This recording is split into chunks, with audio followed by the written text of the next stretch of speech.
성형하는 것까지 했거든요. 네. 네, 그거는 뭐가 중요한지 아시겠죠? 해보니까. 그 다음에 이제 제가 공식을 가르쳐 드릴게요. 이게 누르고 띄울 때 한 20일 정도 걸립니다. 20일. 20일 정도 걸리는데 조금 이제 천천히 하기 위해서 한 30일, 한 달로 잡으시면 좋거든요. 그래서 한 달은 10 법칙만 아시면 돼요. 10 법칙. 그러니까 열흘 하면 한 달이잖아요. 그래서 그 10 법칙을 아시면 되는데 집에 이런 거 다 있잖아요. 네. 이런 게 없으면 종이 상자도 괜찮습니다. 요거 준비하셔가지고 밑에 저는 여기 막 조 껍데기 요런 거 이렇게 했는데 그 우리 자연물 가운데 야생 효모가 많이 붙어 있어요. 예, 우리가 지금 야생 효모를 누룩에다가 접종해야 되는 작업이거든요. 예, 야생 효모를 구태여 막 자연물 놓아서 하면 쉽게 되고요. 없으면 안 놔도 우리 공기 중에 효모 한 마리가 있으면 2마리가 되고 4마리가 되고 8마리가 되고 그러면서 이렇게 접종을 하니까 이제 뭐 없어도 괜찮긴 한데 더 쉽게 하실 수 있으려면 밑에 자연물을 좀 놔주면 좋은데요. 어떤 걸 놓냐 하면 뭐 볏짚이라든지 볏짚이 없으면 뭐 보리짚이라든지 또 가을에 나오는 콩깍지라든지 또 마른 쑥이라든지 또 이제 소나무들 다 있잖아요. 소나무 잎이랑 솔잎 놓으면 향기도 좋고 좋거든요. 그러니까 솔잎 놓으라고 했더니 다 씻어서 놓으시는 분들이 계신데 송편을 만들 땐 그렇게 해야 되지만 이 누르고 띄우는 거는 접종을 해야 되는 거기 때문에 씻지 말고 솔잎은 그러면 생솔을 해요? 마른 솔잎? 생솔. 생솔로. 그렇게 해가지고 이렇게 밑에 이렇게 놓고 이렇게 놓는 거예요. 차곡차곡. 비닐 벗기고요. 네, 비누 당연히. 이렇게 해가지고 또 이제 여러 개 하려면 위에 또 자연물 넣고 또 이런 식으로 해서 10 법칙을 하는데 처음 태는 열흘 태는 이거는 뚜껑을 이렇게 꼭 닫으세요. 이렇게 이제 습도와 온도를 가두는 작업이거든요. 이렇게 가두시면 한 이틀 정도 되면은 이제 누룩이 이제 물이 들어가고 온도가 따뜻하고 하니까 열이 막 나요. 열이 나면서 막 하얗게 막 노랗게 이렇게 뜨기 시작하거든요. 그러면 이제 이렇게 한 이틀에 한 번씩 뒤집어 주면서 10 법칙 요거 하시고 그 다음에 두 번째 태는요 이제 그 수분을 좀 날려줘야 돼요.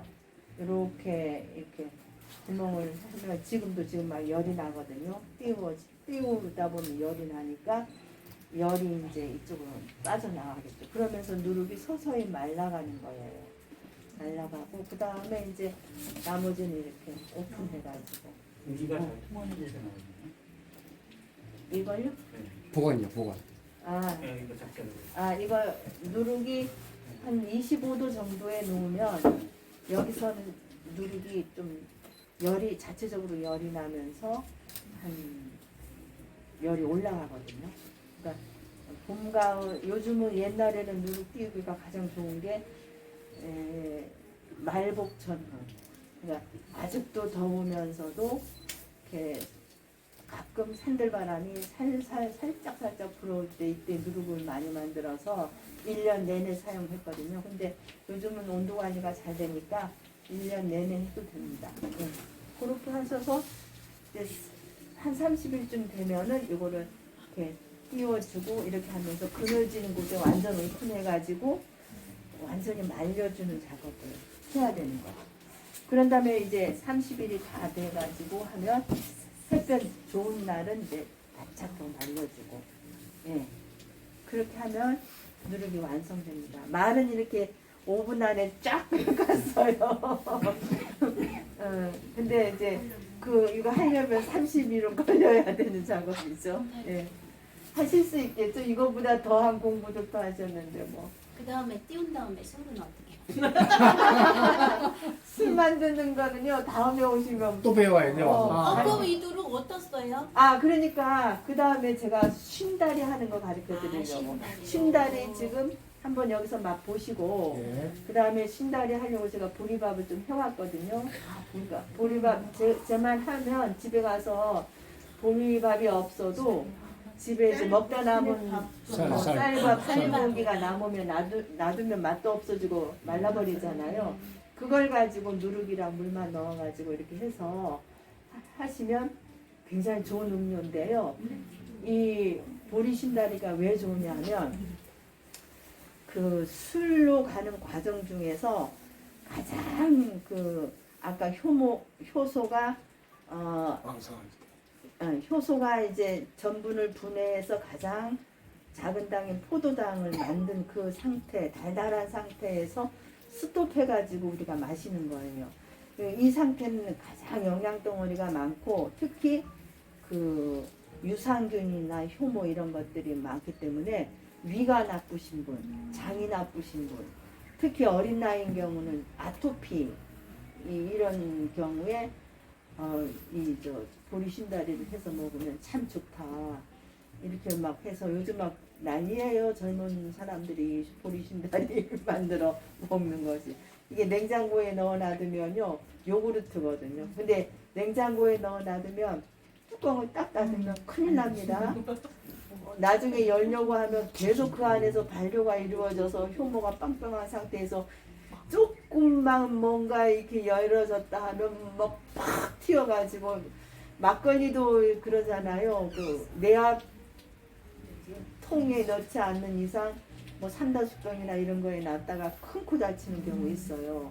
그러니까 계속 발효가 이루어지거든요. 냉장고 안에서도 효모 한 마리가 있으면요. 2마리가 급시간에 되고 4마리로 변하고 8마리로 변하고 16마리로 변하면서 이렇게 막 생겨나기 때문에 굉장히 조심하셔야 됩니다. 그만큼 보리신다리는 굉장히 좋은 음식이라는 거죠. 그러니까 지금에 와서 생각해 보니까 제주의 그 음식 문화, 음식은요 정말 웰빙 음식이고 정말 요즘 좋은 음식이다. 술도 마찬가지고 제주의 음식은 뭡니까? 그 재료 본연의 맛으로 신선한 맛으로 우리가 먹는 거잖아요. 바닥에 가서 각질이 나오면 얼른 사다가 우영밭에 놈을 이렇게 문질러 놔그네 소금이나 간장으로 간을 해서 먹으면 굉장히 배지근행 맛있잖아요. 지져 먹어도 맛있고. 제주의 음식은 그렇게 금방 잡아온 신선한 걸 가지고 해먹는 거. 그리고 보리신다리도 금세 이렇게 해서 어머니가 하루 이틀 여름에 이렇게 해놨다가 먹으면 굉장히 몸에 좋은 거죠. 지금 봤을 때. 자, 그러면 보리신 저 보세요. 우리 집 오시는 분들 젊은 분들이 있어요. 저기 보리신다리 여기서 한번 맛보시고 보리신다리 만드는 것까지 보시고 그 다음에 저기 쪽으로 이동해서 하겠습니다. 이제